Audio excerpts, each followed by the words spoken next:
दोस्तों नमस्कार, मैं विनोद शर्मा पॉलिटिकल चौपाल से। आज आपके साथ चर्चा उत्तर प्रदेश और उत्तराखंड के राज्यसभा चुनाव पर। 27 अक्टूबर को नामांकन दाखिल करने का अंतिम दिन है। उत्तर प्रदेश में 11 राज्यसभा सीटों पर चुनाव होना है और उत्तराखंड में 1 सीट पर। जो उत्तर प्रदेश की 11 सीटें हैं उनमें समाजवादी पार्टी की 4, जिनमें चंद्रपाल यादव, जावेद अली खान, रामगोपाल यादव और रवि प्रकाश वर्मा नवंबर में रिटायर हो रहे हैं। समाजवादी पार्टी की तरफ से सिर्फ एक ही सदस्य राज्यसभा में दोबारा जा सकेगा और उसके लिए समाजवादी पार्टी ने प्रोफेसर रामगोपाल यादव के नाम का ऐलान कर दिया है। इस तरीके से सपा के 3 मौजूदा राज्यसभा सांसद दोबारा राज्यसभा में नहीं जा पाएंगे। इसी तरीके से बहुजन समाज पार्टी के राजाराम और वीर सिंह दोनों का कार्यकाल समाप्त हो रहा है और उत्तर प्रदेश विधानसभा में बसपा की सदस्य संख्या बेहद कम होने की वजह से कोई भी नया सदस्य राज्यसभा में नहीं जा सकेगा। कांग्रेस से पीएल पूनिया का कार्यकाल भी नवंबर में समाप्त हो रहा है और क्योंकि कांग्रेस की सदस्य संख्या भी इतनी उत्तर प्रदेश में नहीं है कि वे राज्यसभा जीत सके, इसलिए कांग्रेस को भी यह पद खाली करना होगा।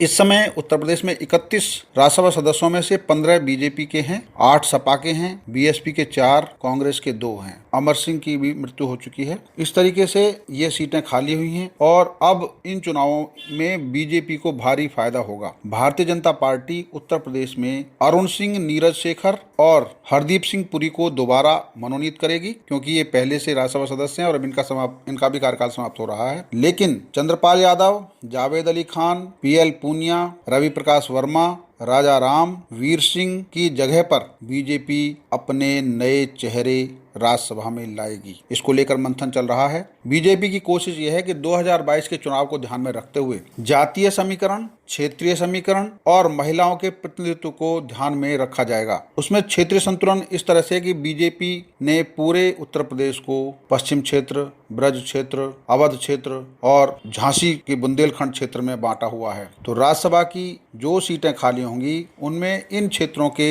ऐसे प्रभावशाली चेहरों को बीजेपी राज्यसभा में भेजेगी जिन्होंने पार्टी के लिए निष्ठावान होकर काम किया है, जो संगठन में अभी तक रहे हैं। कार्यकर्ता के रूप में उन्होंने अमिट छाप छोड़ी है, क्षेत्र में लोकप्रियता है उनकी, और साथ के साथ उन्होंने अभी तक अपनी राजनीति को बेदाग रखा है। इस तरह के चेहरों की तलाश शुरू हो गई है। देखना होगा कि भाजपा हाईकमान किन चेहरों को इस बार राज्यसभा में लेके आएंगी। कोशिश में बहुत लोग लगे हैं, बस नज़र इस बात पर है कि किसको इस बार राज्यसभा में जाने का अवसर मिलेगा। निगाह तो बहुत दिन से पश्चिम उत्तर प्रदेश के दिग्गज नेता और उत्तर प्रदेश की कमान संभालने वाले बीजेपी के वाजपेयी जी के ऊपर भी है, लक्ष्मीकांत वाजपेयी जी, जो काफ़ी दिन से इंतजार कर रहे हैं। 2014 के बाद से वो इस इंतजार में कि शायद उनका कभी राज्यसभा में नंबर आ जाए। इसी तरीके से बीजेपी के राष्ट्रीय प्रवक्ता हैं गोपाल अग्रवाल, वह भी काफ़ी दिन से सक्रिय रहे हैं, लेकिन संगठन में उनको दोबारा प्रवक्ता के रूप में भी चुन लिया गया है। इसको ध्यान में रखते हुए शायद अब पार्टी किस पे विचार करेगी ये भी देखना होगा। गाजियाबाद, गौतम बुद्ध नगर, बुलंदशहर, अलीगढ़, आगरा, मथुरा, मेरठ, बागपत, मुजफ्फरनगर, सहारनपुर, बिजनौर, मुरादाबाद, इन क्षेत्रों से 2-3 राज्यसभा के सांसद जा सकते हैं, क्योंकि 2019 के चुनाव में यहाँ पे काफ़ी बीजेपी का प्रदर्शन अच्छा नहीं रहा और अब उपचुनाव भी हैं और 2022 के चुनाव में बीजेपी को इस क्षेत्र में दोबारा से पकड़ मजबूत करनी है, इसलिए इन क्षेत्रों पर विशेष फोकस रहेगा। इसके साथ साथ बुंदेलखंड एरिया में भी बीजेपी अपने नेताओं को बढ़ा सकती है, यह विशेष रूप से देखना होगा।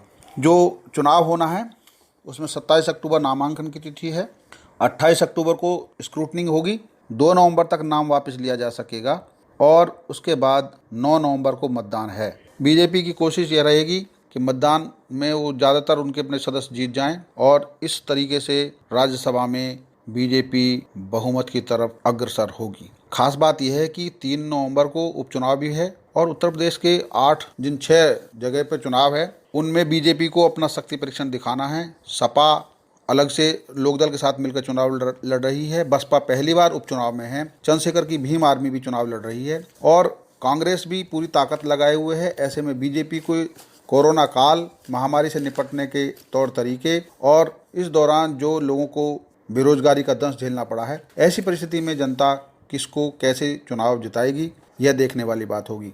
पॉलिटिकल चौपाल में आज बस इतना ही। देखते रहिए मेरे साथ, सब्सक्राइब कीजिए, लाइक कीजिए। धन्यवाद।